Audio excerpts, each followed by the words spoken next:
Assalamualaikum warahmatullahi wabarakatuh. Para mahasiswa masih semangatkah? Yap, bagus. Ternyata ibu dan bapak masih semangat. Jika begitu, kita lanjutkan pada pembahasan modul 3 PDGK 4109, yaitu membahas menggunakan tata bahasa yang benar. Pada kegiatan belajar 1 modul 3 ini, kita akan membahas sintaksis unsur-unsurnya, yaitu kata, frase, klausa, dan kalimat, serta wacana. Di dalamnya ada ragam wacana, alat-alat pembentuk wacana, dan penyusunan wacana sederhana. Kita bahas yang pertama adalah sintaksis bahasa Indonesia. Sintaksis berasal dari kata Yunani. Sun artinya dengan, tatein artinya menempatkan. Jadi sintaksis adalah menempatkan bersama-sama kata-kata menjadi kelompok kata dan kelompok-kelompok kata menjadi kalimat. Ini menurut Perhat. Struktur sintaksis terdiri atas subjek, predikat, objek, dan keterangan. Masing-masing dikenal dengan fungsi kata. Kita lihat contoh 1, ada kata ibu, membeli jeruk di pasar. Kata ibu memiliki fungsi sebagai subjek, membeli memiliki fungsi sebagai predikat, jeruk memiliki fungsi sebagai objek, di pasar memiliki fungsi sebagai keterangan. Pada contoh 2, Andi, kata Andi ini memiliki fungsi sebagai subjek, berangkat memiliki fungsi sebagai predikat, ke sekolah memiliki fungsi sebagai keterangan. Struktur sintaksis terdiri atas kategori atau kelas kata, yaitu ada yang disebut kata benda atau nomina, kata kerja atau verba, kata sifat atau adjektifal, kata depan atau preposisi, dan kata bilangan numeralia.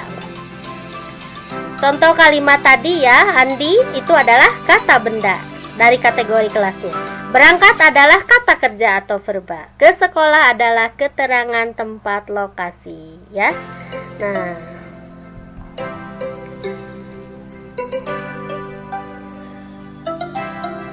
bagaimana dengan satuan-satuan sintaksis? Yang pertama kita bahas kata.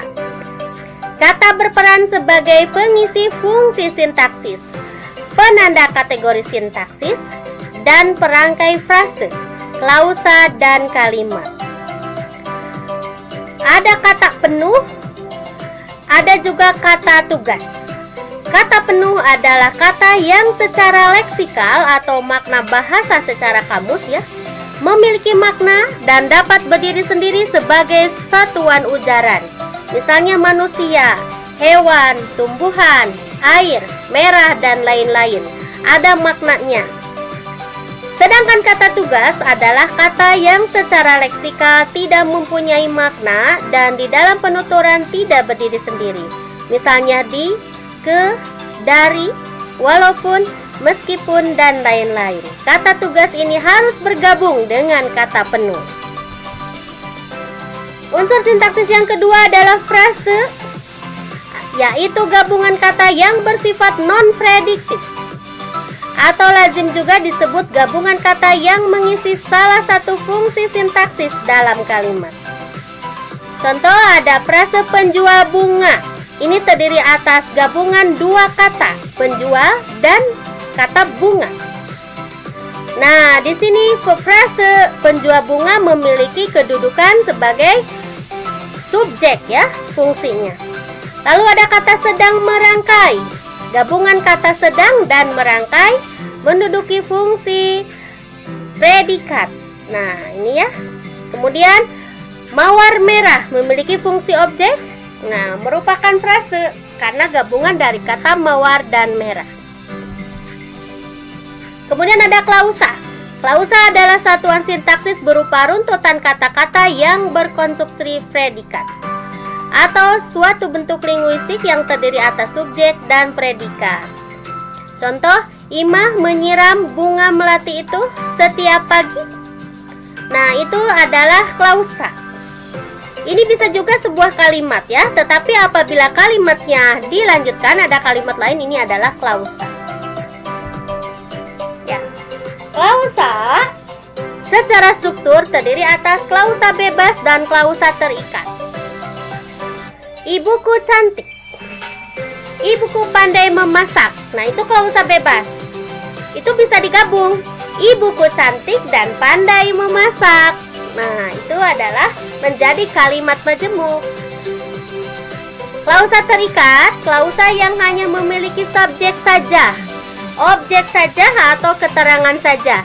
Misalnya ada kata anak itu. Nah, itu bisa subjek saja ya. Kemarin malam, itu keterangan saja. Bila sudah sembuh, nah itu juga keterangan. Secara segmental, klausa yang menjadi predikatnya itu ada klausa verbal, ada klausa nominal, ada klausa adjektiva, ada klausa adverbial, ada klausa preposisional, dan ada klausa numeralia. Kita lanjutkan dengan unsur yang keempat dari sintaksis, yaitu kalimat. Kalimat merupakan satuan bahasa terkecil dalam wujud lisan atau tulisan yang mengungkapkan pikiran yang utuh. Ini menurut Hasan Alwi. Unsur-unsur pembentuk kalimat dari segi bentuknya atau unsur segmentalnya adalah kata, frase, dan klausa.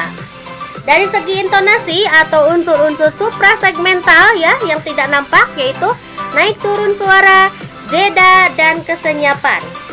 Dalam bahasa tulis, intonasi ditandai dengan tanda koma, tanda tanya, atau tanda seru.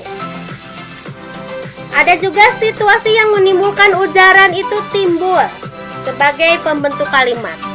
Dan makna atau arti yang didukungnya itu juga adalah unsur pembentuk kalimat. Kita lanjutkan dengan jenis kalimat. Berdasarkan jumlah inti yang membentuk sebuah kalimat, ada kalimat minor dan mayor. Minor itu sederhana ya.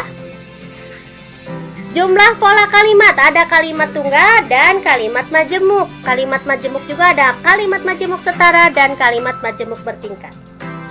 Lalu dari kategori predikatnya ada kalimat verbal, ada kalimat non-verbal. Kalimat verbal ada verbal transitif dan intransitif. Ada juga kalimat aktif dan frasif.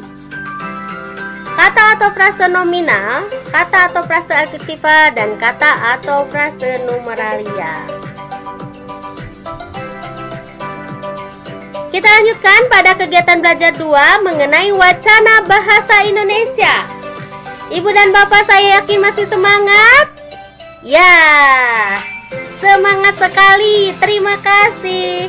Wacana adalah satuan bahasa terlengkap dalam hierarki gramatikal. Merupakan satuan gramatikal atau satuan bahasa tertinggi dan terbesar. Ini menurut Harimurti Kridalaksana. Ragam wacana dilihat dari jumlah peserta komunikasi dan tujuan berkomunikasi. Dari jumlah peserta komunikasi ada wacana monolog. Nah, ini pesertanya 1 ya. Ada wacana dialog, ini 2 atau lebih. Ada juga polilog. Kemudian dari tujuan berkomunikasi ada wacana deskripsi, eksposisi, argumentasi, persuasi, dan narasi.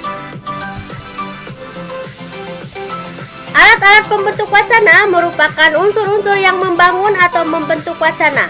Alat-alat pembentuk wacana itu juga disebut elemen-elemen wacana. Contohnya, wacana mencegah penyebaran virus corona. Nah, ini bisa kita lihat ya.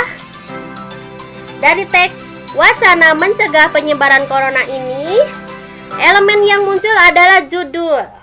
Nah, kemudian elemen yang berikutnya tubuh teks, yang terdiri atas paragraf 1, 2, 2, 3, dan 4. Jadi ada 4 paragraf ya. Selanjutnya kita membahas analisis wacana.